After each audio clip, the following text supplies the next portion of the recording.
adik-adik yang berada dalam surau yang dalam tempat baik. Alhamdulillahil qail laqad ja'akum rasulun min anfusikum azizun 'alaihi ma 'anittum harisun 'alaikum bil mu'minina raufur rahim. Asyhadu an la ilaha illallah wa asyhadu anna sayyidana Muhammadan 'abduhu wa rasuluh. Allahumma salli wa sallim wa barik 'ala sayyidina Muhammadin wa 'ala alihi wa ashabihi wa man tabi'ahum bi ihsan ila yaumiddin. Amma ba'd, fa ya 'ibadallah ittaqullaha haqqa tuqatih wa la tamutunna illa wa antum muslimun. Ayat yang dibacakan tadi dipetik dari surah At-Taubah ayat 128 yang memberi maksud, sesungguhnya telah datang kepada kamu seorang rasul dari golongan kamu, yaitu Nabi Muhammad sallallahu alaihi wasallam, yang menjadi sangat berat kepadanya sebarang kesusahan yang ditanggung oleh kamu, yang sangat inginkan kebaikan bagi kamu, dan dia pula menumpahkan perasaan belas serta kasih sayangnya kepada orang-orang yang beriman. Sedang Jumaat yang dirahmati Allah sekalian, marilah pada kesempatan yang penuh dengan keberkatan dan kemuliaan ini, kita tingkatkan keimanan dan ketakwaan kita kepada Allah Subhanahu wa Ta'ala dengan melaksanakan segala suruhannya dan meninggalkan pula segala larangannya. Mudah-mudahan kita tergolong dalam golongan orang-orang yang berjaya di dunia dan di akhirat. Timbang pada hari ini akan membicarakan khutbah yang bertajuk meneladani Rasulullah sallallahu alaihi wasallam sebagai tokoh penyatuan umat. Sidang Jumaat yang dirahmati Allah, Rasulullah sallallahu alaihi wasallam adalah manusia pilihan, kekasih Allah yang juga pembimbing manusia ke jalan yang benar. Baginda memimpin umat, membawa rahmat, menunjukkan jalan kebenaran, membawa sinar menerangi kegelapan. Kehadiran baginda mengubah kehidupan jahiliyah kepada kehidupan beragama yang lurus dan murni, penindasan dan kezaliman kepada keamanan dan keadilan, perpecahan dan pertelingkahan kepada penyatuan dan persaudaraan. Berkata Imam Ibnu Katsir dalam tafsirnya berkenaan ayat tadi, harisun 'alaikum bil mu'minina raufur rahim, memberi maksud Rasulullah sallallahu alaihi wasallam sangat bersungguh-sungguh berharap agar Allah memberi hidayah ke atas hamba-hambanya dan menghendaki manfaat dunia juga akhirat. Sidang Jumaat yang dirahmati Allah sekalian, sempena ketibaan hari ulang tahun kelahiran baginda Nabi sallallahu alaihi wasallam, marilah sama-sama kita menghayati intipati ajaran Nabi sallallahu alaihi wasallam yang meliputi keseluruhan kehidupan manusia. Namun fokus mimbar pada hari ini berkisah tentang manhaj Nabi sallallahu alaihi wasallam dalam menyatukan manusia atas akidah yang satu dengan mengesahkan Allah Subhanahu wa taala. Nabi sallallahu alaihi wasallam telah menyatukan dua suku kaum, yakni Aus dan Khazraj, yang sebelumnya telah sekian lama berbalah dan berperang. Baginda telah mengeratkan dan menyemarakkan perasaan kasih sayang antara Muhajirin dan Ansar. Bahkan baginda sentiasa mencari jalan perdamaian andainya terdapat perselisihan pendapat antara para sahabat baginda. Firman Allah Subhanahu wa taala dalam surah Al-Fath, a'udzu billahi minasy syaithanir rajim. Muhammadur Rasulullah والذين معه أشداء على الكفار رحماء بينهم. Yang bermaksud Muhammad ialah pesuruh Allah Subhanahu wa taala dan orang-orang yang bersama dengannya bersikap keras dan tegas terhadap orang-orang yang kafir, dan sebaliknya mereka bersikap kasih sayang serta belas kasihan sesama mereka, yakni umat Islam. Sidang Jumaat yang dirahmati Allah, umat Islam adalah bersaudara. Persaudaraan sesama Muslim adalah benteng kekuatan Islam, manakala perpecahan adalah satu kemusnahan. Menyedari peluang untuk melemahkan Islam melalui perpecahan, musuh Islam sejak awal lagi sehingga kini sentiasa berusaha mencari jalan agar kita tidak bersatu. Semakin kita berpecah, semakin mereka kuat dan berkuasa. Bagi kita pula, berusaha mendamaikan antara dua kumpulan muslim yang bertelagah adalah tugas bersama. Tiada siapa yang terlepas dari tanggungjawab melainkan ada golongan yang melakukannya. Firman Allah Subhanahu wa taala dalam surah Al-Hujurat, A'udzu billahi minasyaitonir rajim. Innamal mu'minuna ikhwatun fa aslihu baina akhawaykum wattaqullaha la'allakum turhamun. Maksudnya sebenarnya orang-orang yang beriman itu adalah bersaudara. Maka damaikanlah di antara dua saudara kamu yang bertelingkah dan bertakwalah kepada Allah Subhanahu wa taala supaya kamu beroleh rahmat. Sidang Jumaat yang dirahmati Allah, sama ada kita menyinari atau tidak, umat Islam terbahagi kepada beberapa kumpulan besar yang berbeza. Negara Islam juga diperintah oleh penguasa Islam mengikut cara yang berbeza. Amat jarang umat Islam dapat disatukan dalam menghadapi apa-apa isu yang melanda.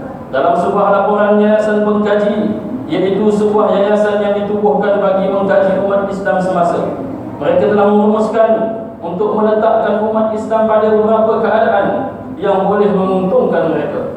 Kumpulan yang bergerak untuk menjayakan Islam secara syumul akan diusahakan mempunyai pemikiran yang keras. Seterusnya dilabelkan dengan label ekstremis, pengganas dan seumpamanya. Manakala kumpulan yang lain akan meracuni pemikiran mereka dengan kesederhanaan mengikut acuan mereka sendiri dan dinamakan kumpulan Muslim ini aliran yang sederhana ataupun Muslim moderat. Di satu sisi, kumpulan yang boleh dilalaikan dengan budaya hiburan akan terus dilalaikan dengan keduniaan tanpa mengambil peduli apa yang terjadi kepada Islam dan umatnya. Kebanyakan dari kita tidak menilai, bahkan merasa selesa dengan keadaan tersebut. Bagi kumpulan yang keras, mereka merasa yakin dengan tindakan mereka yang kononnya bertujuan membela umat Islam. Mereka menggunakan dalil agama bagi menghalalkan tindakan keras mereka. Manakala kumpulan Muslim yang moderat pula mengambil pemahaman Islam atas kefahaman yang dibentuk oleh Barat. Mereka menjadi golongan yang terkehadapan apabila membicarakan soal syariat Islam. Mereka menggunakan agama bagi mencari alasan untuk tidak melaksanakan syariat Islam. Wahai umat Islam yang dirahmati Allah, marilah kita kembali kepada ajaran Nabi sallallahu alaihi wasallam yang mengajak kepada kesatuan atas akidah yang satu.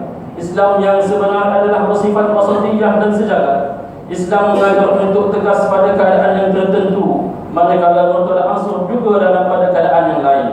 Panduan Nabi sallallahu alaihi wasallam hendaklah menjadi ikutan sepanjang masa, tegas mengikut acuan Nabi sallallahu alaihi wasallam, bersederhana juga mengikut acuan Nabi sallallahu alaihi wasallam. Sebagai contoh, apabila kita berhadapan dengan perbezaan pada perkara cabang yakni furu' dalam agama, pendapat yang berbeza-beza hendaklah kita yaknikan. Sebuah kisah yang menjadi pengajaran semasa menuju untuk memerangi Bani Quraizah. Nabi sallallahu alaihi wasallam telah bersabda, "La yusalliyanna ahadakum al-'asr illa fi Bani Quraizah." Yang bermaksud, jangan seorang kamu salat asar melainkan di Bani Quraizah. Sebahagian sahabat memahami arahan Nabi sallallahu alaihi wasallam ini untuk bersegera menuju ke Bani Quraizah, lalu mentakhirkan salat asar sehingga hampir luput waktu. Manakala sebahagian sahabat yang lain berbeza memahaminya dengan mengerjakan salat di awal waktu. Kedua-dua pandangan ini dibenarkan oleh Nabi sallallahu alaihi wasallam dan mendapat pahala. Mereka merasa berpuas hati dan saling berlapang dada dengan keputusan tersebut. Persaudaraan mereka terus terpelihara. Perbezaan ini berterusan berlaku sepanjang zaman. Apa yang penting, bagaimana kita menghadapinya. Imam Az-Zahabi menceritakan dalam kitabnya daripada Yunus Asy-Syadafi, katanya, "Aku belum pernah melihat orang yang berakal tinggi lebih daripada Imam Asy-Syafi'i. Aku pernah berdebat dengannya mengenai satu masalah. Kemudian kami pun berpisah dan tidak lama selepas itu kami bertemu semula.